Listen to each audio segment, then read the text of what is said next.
ஆசிரியர்கள் வேலைநிறுத்த போராட்டம் காரணமாக திருச்சி மாவட்டத்தின் பல்வேறு பகுதிகளில் அரசு பள்ளிகள் இன்று செயல்படவில்லை.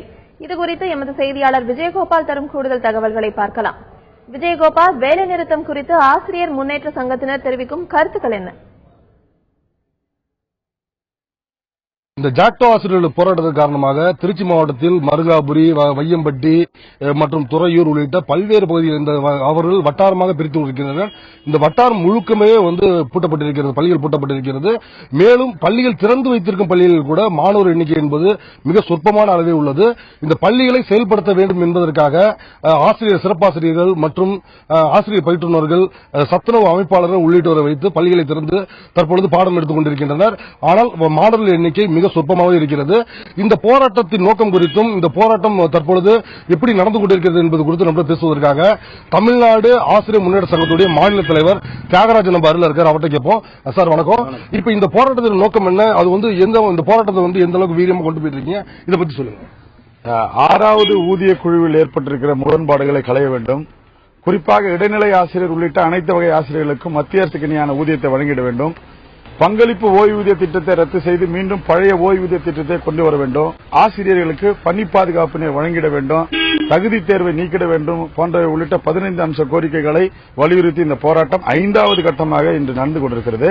இதுல எங்களை பொறுத்தவரை முதலில் சொன்னக்கூடிய 6வது ஊதியக்குழு முரண்பாடுகள் களைதல், சிபிஎஸ் பங்களிப்பு ஓய்வூதிய திட்டத்தை ரத்து செய்து பழைய ஊதியத்தை கொண்டு வருதல் எல்லாம் மாண்புமிகு முதல்வர் அவர்கள் தேர்தல் அறிக்கையிலே சொல்லியிருந்தார்கள், நாங்கள் ஆட்சிக்கு வந்தால் செய்வோம் என்று. நாங்களும் 4 ஆண்டு காலமாக காத்திருந்து வேறு வழியின்றி இந்த போராட்ட களத்தில் குதித்திருக்கிறோம். அதுவும் மாணவர் நலன் பாதிக்காத வகையிலே தொடர்ந்து 4 கட்ட போராட்டங்கள் நடத்தினோம். நடுவிலே ஒரு வேலை நிறுத்தம். இப்போது கூட 3 நாள் மறியலை நாங்கள் நடத்தினாலும் 2 நாட்கள் மாணவர் நலன் பாதிக்காத வகையிலே ஒரு விடுமுறை நாட்களில் நடத்தினோம். 3வது நாள் இது எங்களுடைய ஆசிரியர் வலிமையை, ஒட்டுமொத்த தமிழகத்தில் இருக்கக்கூடிய வலிமையை இந்த அரசுக்கு உணர்த்தும் வகையில் ஒரு வேலை நிறுத்தத்திலே மறியலை ஏற்படுத்தியிருக்கிறோம். இது கூட நாங்கள் இதுவரை இந்த ஜாக்டோ அமைப்பையோ ஆசிரியர் பிரதிநிதிகளோ ஒரு அமைச்சரோ இந்த தமிழக அரசோ எங்களை அழைத்து கூட பேசாத ஒரு நிலையில எங்களுடைய ஒரு வேகத்தை அதிகப்படுத்தியிருக்கிறது. இது நாங்களும் பொறுத்து பார்த்தோம். இந்த அரசு குறைந்தபட்சம் எங்களை அழைத்தாவது பேசும் என்று இதுவரை எங்கள் பக்கம் திரும்பி கூட பார்க்கவில்லை. எங்கோ ஏதோ வேறு மாநிலத்திலே போராட்டம் நடைபெறுவது போன்ற ஒரு உணர்வை இந்த அரசு ஏற்படுத்திக் கொண்டிருக்கிறது.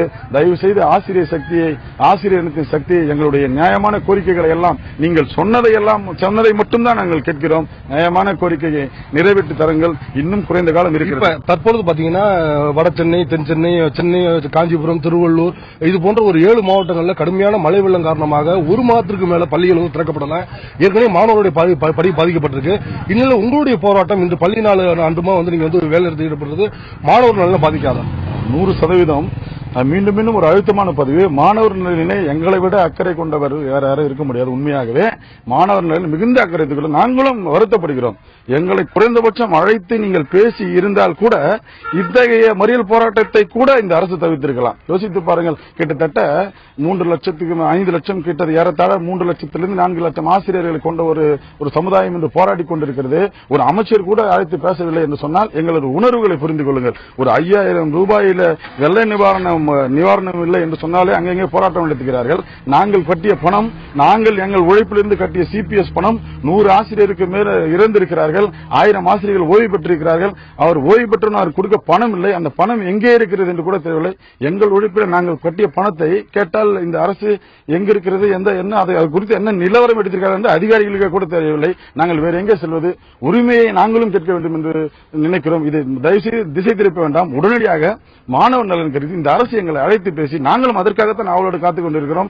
எங்களால் முடிந்தவரை இந்த மழை நிவாரணத்தில் பாதிக்கப்பட்ட ஆசிரியர்களுக்கு சிறந்த உதவிகளை செய்து கொண்டிருக்கிறோம். மழை நிவாரணத்தில் கூட அரசு ஆசிரியர் சங்கங்கள் எல்லாம் சேர்ந்து 2.5 கோடிக்கு மேற்பட்ட உதவிகளை நாங்களும் செய்திருக்கிறோம். நாங்களும் தனிப்பட்ட இனம் எல்லாம் இல்ல, மாணவர் நிலை அக்கறை கொண்டிருக்கிறோம். மிக விரைவில் எங்களுடைய அக்கறையை சேர்த்து நீங்கள் எங்களுக்கு பேசி எங்கள் கோரிக்கைகளை நிறைவேற்றி சிறந்த கற்றல் கற்பித்தலை தமிழகத்திலே நாங்கள் ஏற்படுத்த மிகுந்த உத்தியோகத்துடன் சேர்ந்து கல்வித்தரத்தை உயர்த்த பாடுபடுகிறோம். தெரியும், சமீப காலமாக அரசு பள்ளியோட தேர்ச்சி அதிகமாக இருக்கிறது.